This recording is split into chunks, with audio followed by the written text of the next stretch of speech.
Hello friend, आज हम science से कुछ objective question, one liner objective question लेकर उपस्थित है आप लोग के बीच, जो आपको सभी एग्जाम में मदद देने वाला है।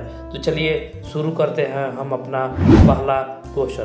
तो पहला क्वेश्चन आप लोग के स्क्रीन पर है कि वह पदार्थ जिसके आकार व आयतन निश्चित नहीं हो क्या कहलाता है। वह पदार्थ जिसका आकार व आयतन निश्चित नहीं हो क्या कहलाता है। तो वो हैगा गैसीय पदार्थ। गैसीय पदार्थ है। तो आगे हम लोग देखेंगे कि कौन सी धातु द्रव की अवस्था में पाई जाती है। कौन सी धातु द्रव की अवस्था में पाई जाती है। इसका सही जवाब होगा पारा। पारा जो है द्रव धातु के रूप में पाया जाता है। तो आगे देख लीजिएगा क्वेश्चन कि विद्युत धारा की चाल कितनी होती है। विद्युत धारा की चाल कितनी होती है। तो इसका सही जवाब होगा 3 × 10⁸ मीटर प्रति सेकंड। 3 × 10⁸ प्रति सेकंड। तो आगे हम लोग बढ़ेंगे अपने अगले क्वेश्चन पर। तो आगे आप लोग देख लीजिएगा क्वेश्चन बहुत ही इम्पोर्टेंट क्वेश्चन का सीरीज चल रहा है। तो एक इलेक्ट्रॉन पर कितना आवेश पाया जाता है। एक इलेक्ट्रॉन पर कितना आवेश पाया जाता है। तो इसका सही जवाब होगा 1.6 × 10⁻⁻19 कूलम्ब। 1 × 6 × 1.6 × 10⁻⁻19 कूलम्ब। तो इसका सही जवाब होगा। तो नेक्स्ट इसी तरह हम पढ़ेंगे कि कौन सा वैद्युतिक पदार्थ में फ्री इलेक्ट्रॉन की संख्या नगण्य अथवा नहीं होता है। नगण्य अथवा नहीं होता है। इसका सही जवाब होगा कुचालक। कुचालक में नगण्य या नगण्य होता है। तो आगे हम लोग देखेंगे नाइक्रोम के तार में विद्युत धारा का प्रभाव कार्य करता है। विद्युत धारा का प्रभाव कार्य करता है। तो इसका सही जवाब होगा ऊष्मीय प्रभाव। ऊष्मीय प्रभाव। नाइक्रोम तार में विद्युत धारा के कौन सा प्रभाव कार्य करता है। तो इसका सही जवाब होगा ऊष्मीय प्रभाव। तो आगे हम लोग देखेंगे कि विद्युत बल्ब विद्युत धारा के किस प्रभाव पर कार्य करता है। विद्युत बल्ब विद्युत धारा के किस प्रभाव पर कार्य करता है। तो इसका सही जवाब होगा प्रकाशीय प्रभाव। प्रकाशीय प्रभाव। नेक्स्ट क्वेश्चन आप लोग के बीच आ रहा है कि विद्युत मोटर विद्युत धारा के किस प्रभाव पर कार्य करती है।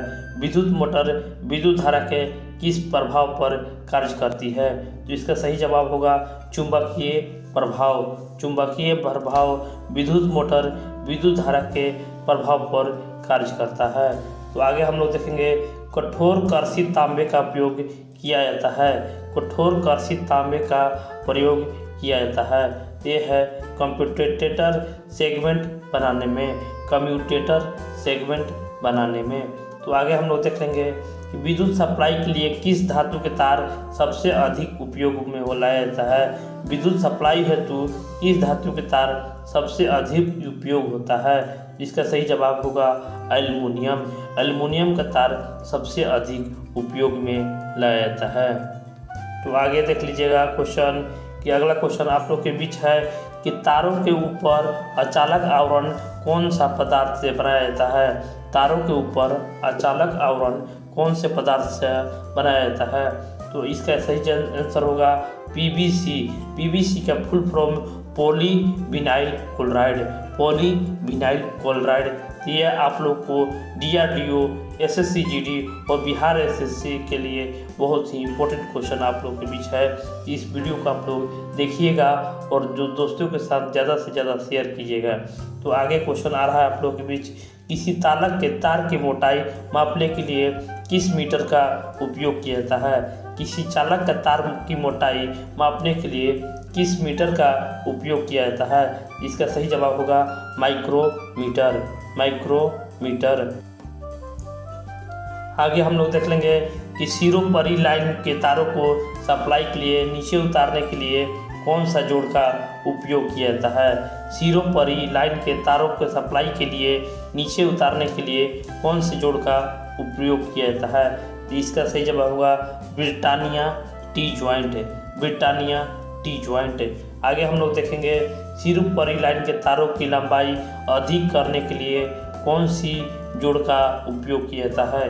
कौन सी जोड़ का उपयोग किया जाता है? इसका सही जवाब होगा ब्रिटानिया सीधी जोड़। ब्रिटानिया सीधी जोड़। तो आगे हम लोग देखेंगे कि सोल्डरिंग के समय तारों की जोड़ से ऑक्साइड की परत हटाने के लिए प्रयुक्त पदार्थ कौन सा है? इसका सही जवाब होगा फ्लक्स। आगे हम लोग देखेंगे कि लो वोल्टेज केबल की वोल्टेज क्षमता कितनी होती है? लो वोल्टेज केबल की वोल्टेज की क्षमता कितनी होती है? इसका सही जवाब होगा 250 वोल्ट। 220 से 250 वोल्ट के बीच होता है। तो आगे देखेंगे कि ओम का नियम किन राशियों के बीच संबंध बताता है? ओम का नियम किस राशियों के बीच का संबंध बताता है? इसका सही जवाब होगा वोल्टेज करंट और प्रतिरोध के मध्य।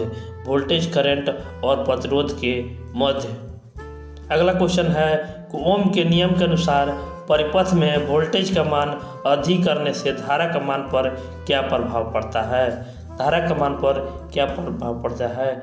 इसका सही जवाब होगा धारा का मान बढ़ जाएगा। धारा का मान बढ़ जाएगा। तो आगे हम लोग देखेंगे इसी चालक के तार की लंबाई अधिक करने पर प्रतिरोध पर क्या प्रभाव पड़ेगा? किसी चालक के तार की लंबाई अधिक करने पर प्रतिरोध पर क्या प्रभाव पड़ता है? इसका सही जवाब होगा प्रतिरोध बढ़ेगा। प्रतिरोध बढ़ेगा। आगे हम लोग देखेंगे तो अगला क्वेश्चन आप लोग के बीच है कि किसी चालक के तार की मोटाई अधिक करने पर प्रतिरोध पर क्या प्रभाव पड़ता है?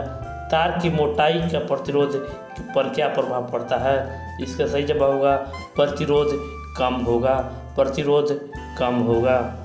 नेक्स्ट क्वेश्चन आप लोग के बीच आ रहा है कि किसी अर्ध का चालक पदार्थ का तापमान अधिक करने से प्रतिरोध पर क्या प्रभाव पड़ेगा?